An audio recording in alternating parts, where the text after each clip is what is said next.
Assalamualaikum warahmatullahi wabarakatuh. Bertemu lagi bersama dengan saya, Rizky Nurhidayah. Dan kali ini Rizky akan menceritakan kisah penaklukan kota Mekah. Bagaimanakah kisah selengkapnya? Baiklah sobat, tanpa perlu berlama-lama lagi, marilah kita langsung saja masuk ke ceritanya.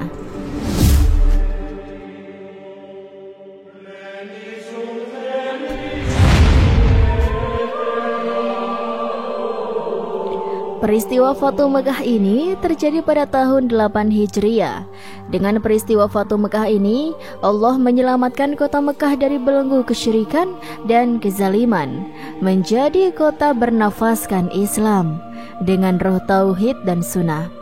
Dengan peristiwa Fatu Mekah ini, Allah mengubah kota Mekah yang dulunya menjadi lambang kesombongan dan keangkuhan menjadi kota yang merupakan lambang keimanan dan kepasrahan kepada Allah Ta'ala. Nah sobat, kira-kira apa ya penyebab dari terjadinya Fatu Mekah? Dan inilah penjelasannya sobat. Diawali dari perjanjian damai antara kaum muslimin Madinah dengan orang musyrikin Quraisy yang ditandatangani pada nota kesepakatan Sulh Hudaibiyah pada tahun 6 Hijriah. Termasuk di antara nota perjanjian adalah siapa saja diizinkan untuk bergabung dengan salah satu kubu, baik kubu Nabi SAW dan kaum muslimin Madinah atau kubu orang kafir Quraisy Mekah. Maka bergabunglah suku Khuza'ah di kubu Nabi SAW dan suku Bakar bergabung di kubu orang kafir Quraisy. Padahal dulu di zaman jahiliyah terjadi pertumpahan darah antara dua suku ini loh sobat, dan mereka pun saling bermusuhan.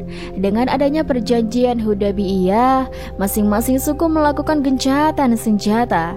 Namun secara licik, Bani Bakar menggunakan kesempatan ini melakukan balas dendam kepada suku Khuza'ah. Bani Bakar melakukan serangan mendadak di malam hari, dan Bani Khuza'ah ketika mereka sedang di mata air mereka, secara diam-diam orang kafir Quraisy mengirimkan bantuan personil dan senjata pada Bani Bakar. Akhirnya datanglah beberapa orang di antara suku Khuza'ah menghadap Nabi SAW. Mereka mengabarkan tentang pengkhianatan yang dilakukan oleh orang kafir Quraisy dan Bani Bakar. Karena merasa bahwa dirinya telah melanggar perjanjian, orang kafir Quraisy pun mengutus Abu Sufyan ke Madinah untuk memperbarui isi perjanjian. Sesampainya di Madinah, dia memberikan penjelasan panjang lebar kepada Nabi SAW. Namun, beliau tidak menanggapinya dan tidak memperdulikannya. Akhirnya Abu Sufyan menemui Abu Bakar dan Umar radhiyallahu an agar mereka memberikan bantuan untuk membujuk Nabi SAW. Namun usahanya ini gagal sobat. Terakhir kalinya dia menemui Ali bin Abi Thalib radhiyallahu an agar memberikan pertolongan kepadanya di hadapan Nabi SAW. Untuk kesekian kalinya Ali pun menolak permintaan Abu Sufyan. Dunia terasa sempit bagi Abu Sufyan. Dia pun terus-menerus memelas agar diberi solusi. Kemudian Ali memberikan saran, "Demi Allah, aku tidak mengetahui sedikit pun solusi yang bermanfaat bagimu. Akan tetapi, bukankah engkau seorang pemimpin Bani Kinana? Maka bangkitlah dan mintalah sendiri perlindungan kepada orang-orang. Kemudian kembalilah ke daerahmu." Abu Sufyan pun berkata, "Apakah menurutmu ini akan bermanfaat bagiku?" Ali menjawab, "Demi Allah, aku sendiri tidak yakin, tetapi aku tidak memiliki solusi lain bagimu." Abu Sufyan kemudian berdiri di masjid dan berkata, "Wahai manusia, aku telah diberi perlindungan oleh orang-orang." Lalu dia naik ontanya dan beranjak pergi.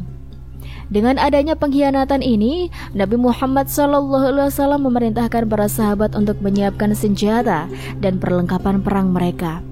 Beliau mengajak semua sahabat untuk menyerang Mekah.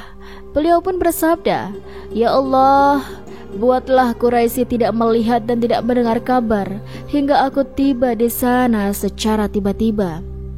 Dalam kisah ini ada pelajaran penting yang bisa dipetik, bahwa kaum muslimin dibolehkan untuk membatalkan perjanjian damai dengan orang kafir. Namun, pembatalan perjanjian damai ini harus dilakukan seimbang. Artinya, tidak boleh sepihak, tetapi masing-masing pihak tahu sama tahu. Allah Subhanahu wa Ta'ala berfirman, "Jika kamu khawatir terjadinya pengkhianatan dari suatu golongan, maka kembalikanlah perjanjian itu kepada mereka dengan sama-sama tahu. Sesungguhnya Allah tidak menyukai orang-orang yang berkhianat." Quran Surat Al-Anfal ayat 58. Untuk menjaga misi kerahasiaan ini, Rasulullah mengutus satuan pasukan sebanyak 80 orang menuju perkampungan antara Dzulkasyaf dan Zulmarwah pada awal bulan Ramadan. Hal ini beliau lakukan agar ada anggapan bahwa beliau hendak menuju ke tempat tersebut. Sementara itu, ada seorang sahabat muhajirin, Hatib bin Abi Balta'ah, menulis surat untuk dikirimkan ke orang Quraisy. Isi suratnya mengabarkan akan keberangkatan Nabi Shallallahu Alaihi Wasallam menuju Mekah untuk melakukan serangan mendadak. Surat itu beliau titipkan kepada seorang wanita dengan upah tertentu dan langsung disimpan di gulungannya. Namun Allah Zat yang Maha melihat mewahyukan kepada nabinya tentang apa yang dilakukan oleh Hatib. Beliau pun mengutus Ali dan Al-Miqdad untuk mengejar wanita yang membawa surat tersebut. Setelah Ali berhasil menyusul wanita tersebut, beliau langsung meminta suratnya. Namun wanita itu berbohong dan mengatakan bahwa dirinya tidak membawa surat apapun. Ali memeriksa hewan tunggangannya, namun tidak mendapatkan apa yang dicari. Ali radhiyallahu anhu berkata, "Aku bersumpah demi Allah, Rasulullah SAW tidak bohong. Demi Allah, engkau keluarkan surat itu dan kami akan menelanjangimu." Setelah tahu kesungguhan Ali radhiyallahu an, wanita itu pun menyerahkan suratnya kepada Ali bin Abi Thalib. Sesampainya di Madinah, Ali pun langsung menyerahkan surat tersebut kepada Nabi SAW. Dalam surat tersebut tertulis nama Habib bin Abi Balta'ah. Dengan bijak, Nabi SAW menanyakan alasan Hatib. Hatib bin Abi Balta'ah pun menjawab, "Jangan terburu menuduhku, wahai Rasulullah. Demi Allah, aku orang yang beriman kepada Allah dan Rasul-Nya. Aku tidak murtad dan tidak mengubah agamaku. Dulu, aku adalah anak angkat di tengah Quraisy. Aku bukanlah apa-apa bagi mereka. Di sana aku memiliki istri dan anak, sementara tidak ada kerabatku yang bisa melindungi mereka. Sementara orang-orang yang bersama Anda memiliki kerabat yang bisa melindungi mereka. Oleh karena itu, aku ingin ada orang yang bisa melindungi kerabatku di sana." Dengan serta-merta Umar bin Khattab menawarkan diri, "Wahai Rasulullah, biarkan aku memenggal lehernya, karena dia telah mengkhianati Allah dan Rasul-Nya serta bersikap munafik." Rasulullah SAW dengan bijak menjawab, "Sesungguhnya Hatib pernah ikut perang Badar. Allah berfirman tentang pasukan Badar, 'Berbuatlah sesuka kalian, karena kalian telah saya ampuni.'" Umar pun menangis sambil mengatakan, "Allah dan Rasul-Nya lebih mengetahui." Demikianlah maksud hati-hati. Beliau berharap dengan membocorkan rahasia tersebut bisa menarik simpati orang Quraisy terhadap dirinya, sehingga mereka merasa berhutang budi terhadap Hatib. Dengan keadaan ini, beliau berharap orang Quraisy mau melindungi anak dan istrinya di Mekah. Meskipun demikian, perbuatan ini dianggap sebagai bentuk pengkhianatan dan dianggap sebagai bentuk loyal terhadap orang kafir karena dunia. Tentang kisah sahabat Hatib radhiyallahu an ini diabadikan oleh Allah dalam firman-Nya, "Hai orang-orang beriman, janganlah kamu menjadikan musuhku dan musuhmu sebagai teman setia yang kamu sampaikan kepada mereka berita-berita Muhammad, karena rasa sayang, padahal sesungguhnya mereka telah ingkar kepada kebenaran yang datang kepadamu. Mereka mengusir Rasul dan mengusir kamu karena kamu beriman kepada Allah." Quran Surat Al-Mumtahanah ayat 1. Suatu pelajaran penting yang bisa kita ambil dari kisah Hatib bin Abi Balta'ah radhiyallahu an adalah bahwa sesungguhnya orang yang memberikan loyalitas terhadap orang kafir sampai menyebabkan ancaman bahaya terhadap Islam, pelakunya tidaklah divonis kafir selama loyalitasnya ini tidak menyebabkan kecintaan karena agamanya. Pada ayat di atas, Allah menyebut orang yang melakukan tindakan semacam ini dengan panggilan hai orang-orang yang beriman. Ini menunjukkan bahwa status mereka belum kafir.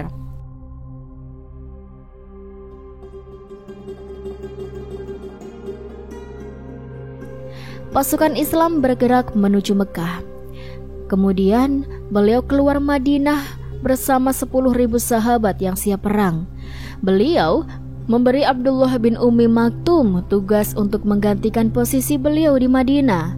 Di tengah jalan, beliau bertemu dengan Abbas, paman beliau bersama keluarganya yang bertujuan untuk berhijrah dan masuk Islam.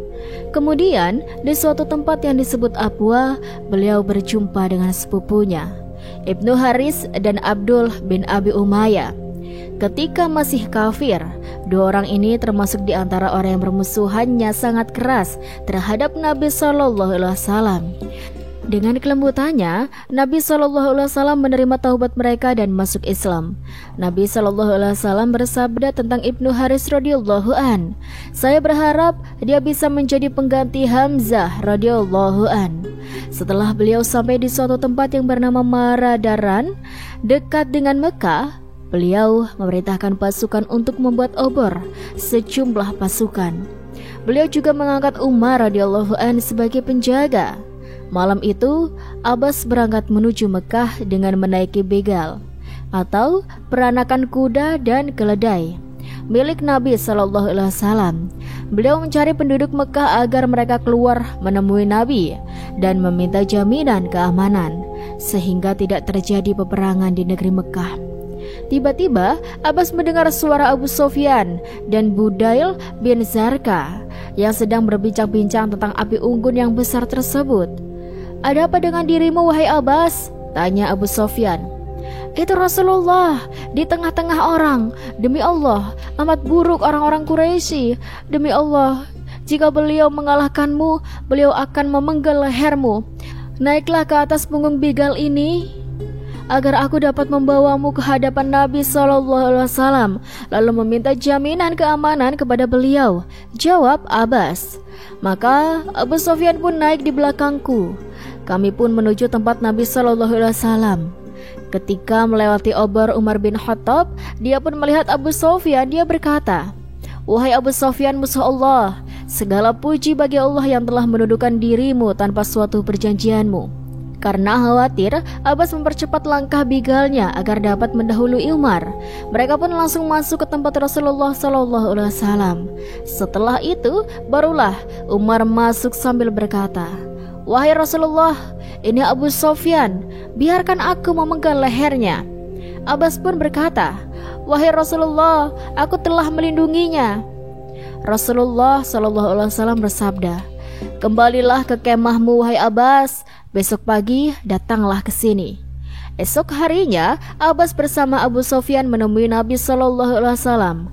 Beliau bersabda, "Celaka wahai Abu Sofyan, bukankah sudah tiba saatnya bagimu untuk mengetahui bahwa tiada ilahi sesembahan yang berhak disembah selain Allah?" Abu Sofyan mengatakan, "Demi ayah dan ibuku sebagai jaminanmu, jauh-jauh hari aku sudah menduga, andaikan ada sesembahan selain Allah, tentu aku tidak membutuhkan sesuatu apapun setelah ini." Nabi SAW bersabda, "Celaka kamu wahai Abu Sofyan, bukankah sudah saatnya kamu mengetahui bahwa aku adalah utusan Allah?" Abu Sofyan menjawab, "Demi ayah dan ibuku sebagai jaminanmu, kalau mengenai masalah ini, di dalam hatiku masih ada sesuatu yang mengganjal hingga saat ini." Abbas menyela, "Celaka kau, masuklah Islam, bersaksilah la ilaha illallah Muhammadur Rasulullah sebelum beliau memenggal lehermu." Akhirnya Abu Sofyan pun masuk Islam dan memberikan kesaksian yang benar.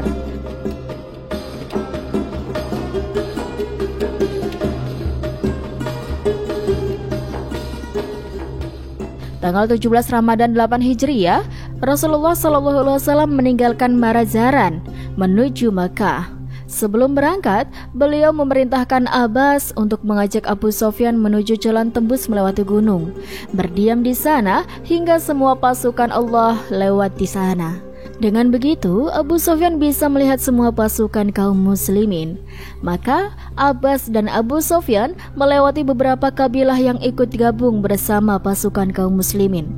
Masing-masing kabilah membawa bendera. Setiap kali melewati satu kabilah, Abu Sofyan selalu bertanya kepada Abbas, "Kabilah apa ini?" Dan setiap kali dijawab oleh Abbas, Abu Sofyan senantiasa berkomentar, "Aku tidak ada urusan dengan Bani Fulan." Setelah agak jauh dari pasukan, Abu Sofyan melihat segerombolan pasukan besar. Dia lantas bertanya, "Subhanallah, wahai Abbas, siapakah mereka ini?" Abbas pun menjawab, "Itu adalah Rasulullah bersama Muhajirin dan Ansar." Abu Sofyan bergumam, "Tidak seorang pun yang sanggup dan kuat menghadapi mereka." Abbas berkata, "Wahai Abu Sofyan, itu adalah nubuwah." Bendera Ansor dipegang oleh Sa'ad bin Ubadah radhiyallahu anhu. Ketika melewati tempat Abbas dan Abu Sofyan, Sa'ad berkata, "Hari ini adalah hari pembantaian, hari dihalalkannya tanah Al-Haram. Hari ini Allah menghinakan Quraisy." Ketika ketemu Nabi Muhammad SAW, perkataan saat ini disampaikan kepada Nabi. Beliau pun menjawab, "Saat keliru. Justru hari ini adalah hari diagungkannya Ka'bah dan dimuliakannya Quraisy oleh Allah." Kemudian Nabi SAW memerintahkan agar bendera di tangan Sa'ad diambil dan diserahkan kepada anaknya Qais. Akan tetapi ternyata bendera itu tetap di tangan Sa'ad. Ada yang mengatakan bendera tersebut diserahkan ke Zubair dan ditancapkan di daerah Hajun. Rasulullah SAW pun melanjutkan perjalanan hingga memasuki Zitua. Di sana, Nabi SAW menundukkan kepalanya hingga ujung jenggot beliau yang mulia hampir menyentuh pelana. Hal ini sebagai bentuk tawadu beliau kepada sang pengatur alam semesta. Di sini pula beliau membagi pasukan Khalid bin Walid ditempatkan di sayap kanan untuk memasuki Mekah dari daratan rendah dan menunggu kedatangan Nabi SAW di Safa. Sementara Zubair bin Awam memimpin pasukan sayap kiri, membawa bendera Nabi SAW serta memasuki Mekah melalui dataran tingginya. Beliau memerintahkan agar menancapkan bendera di daerah Hajun dan tidak meninggalkan tempat tersebut hingga beliau datang. Kemudian Nabi SAW memasuki kota Mekah dengan tetap menundukkan kepala sambil membaca firman Allah, "Sesungguhnya kami memberikan kepadamu kemenangan yang nyata." Quran Surat Al-Fat ayat 1. Beliau mengumumkan kepada penduduk Mekah, siapa yang masuk masjid maka dia aman. Siapa yang masuk rumah Abu Sofyan maka dia aman. Siapa yang masuk rumahnya dan menutup pintunya maka dia aman. Beliau terus berjalan hingga sampai di Masjidil Haram. Beliau tawaf dengan menunggang onta sambil membawa busur yang beliau gunakan untuk menggulingkan berhala-berhala di sekeliling Ka'bah yang beliau lewati. Saat itu, beliau membaca firman Allah, "Yang benar telah datang dan yang batil telah lenyap. Sesungguhnya yang batil itu adalah sesuatu yang pasti lenyap." Quran Surat Al-Isra ayat 81. Kebenaran telah datang dan batil itu tidak akan memulai dan tidak pula akan mengulanginya. Quran Surat Saba ayat 49. Kemudian Nabi SAW memasuki Ka'bah. Beliau melihat ada gambaran Ibrahim bersama Ismail yang sedang berbagi anak panah ramalan. Beliau bersabda, "Semoga Allah membinasakan mereka." Demi Allah, sekalipun Ibrahim tidak pernah mengundi dengan anak panah ini. Kemudian beliau diperintahkan untuk menghapus semua gambar yang ada di dalam Ka'bah. Kemudian beliau sholat.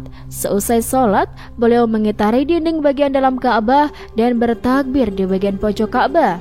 Sementara orang-orang Quraisy berkerumun di dalam masjid, menunggu keputusan beliau SAW dengan memegang pinggiran pintu Ka'bah. Beliau pun bersabda, "Wahai orang Quraisy, sesungguhnya Allah telah menghilangkan kesombongan jahiliyah dan pengganggu terhadap nenek moyang, manusia dari Adam dan Adam dari tanah. "Wahai orang Quraisy, apa yang kalian bayangkan tentang apa yang aku lakukan terhadap kalian?" Mereka pun menjawab, "Yang baik-baik sebagai saudara yang mulia, anak dari saudara yang mulia." Beliau pun bersabda, "Aku sampaikan kepada kalian sebagaimana perkataan Yusuf kepada saudaranya. Pada hari ini tidak ada cercaan atas kalian. Allah mengampuni kalian, Dia Maha Penyayang. Pergilah kalian, sesungguhnya kalian telah bebas." Pada hari kedua, Nabi SAW berkhutbah di hadapan manusia. Setelah membaca tahmid, beliau bersabda, "Sesungguhnya Allah telah mengharamkan Mekah, maka tidak halal bagi orang yang beriman kepada Allah dan hari akhir untuk menumpahkan darah dan mematahkan batang pohon di sana." Jika ada orang yang beralasan dengan perang dilakukan, Nabi SAW pun menjawab, "Sesungguhnya Allah mengizinkan Rasul-Nya dan tidak mengizinkan kalian. Allah hanya mengizinkan untukku beberapa saat di siang hari. Hari ini keharaman Mekah telah kembali sebagaimana keharaman sebelumnya. Maka hendaknya orang yang hadir menyampaikan kepadanya yang tidak hadir." Nabi SAW diizinkan Allah untuk berperang di Mekah hanya pada hari penaklukan kota Mekah, dari sejak terbit matahari hingga asar. Beliau tinggal di Mekah selama 9 hari dengan selalu mengkasarkan sholat dan tidak berpuasa. Ramadan di sisa hari bulan Ramadan. Sejak saat itulah Mekah menjadi negeri Islam, sehingga tidak ada lagi hijrah dari Mekah menuju Madinah. Demikianlah kemenangan yang sangat nyata bagi kaum muslimin. Telah sempurna pertolongan Allah, suku-suku Arab berbondong-bondong masuk Islam. Demikianlah karunia besar yang Allah berikan. Subhanallah, semoga dari kisah ini bisa bermanfaat dan bisa menjadi pembelajaran bagi kita semuanya ya sobat. Terima kasih buat teman-teman semuanya sudah dukung. Rizky doakan semoga kalian sehat terus, lancar terus rezekinya, dan dimanapun kalian berada, semoga selalu dalam lindungan Allah Subhanahu wa Ta'ala. Dan buat teman-teman semuanya yang baru nonton, yuk dukung dulu channel ini dengan cara klik like, komen, subscribe, dan nyalakan lonceng notifikasinya supaya kalian tidak ketinggalan cerita-cerita yang menarik dan menginspirasi lainnya dari Rizky. Terima kasih banyak, sekian dari Rizky. Rizky mau undur diri. Wassalamualaikum warahmatullahi wabarakatuh.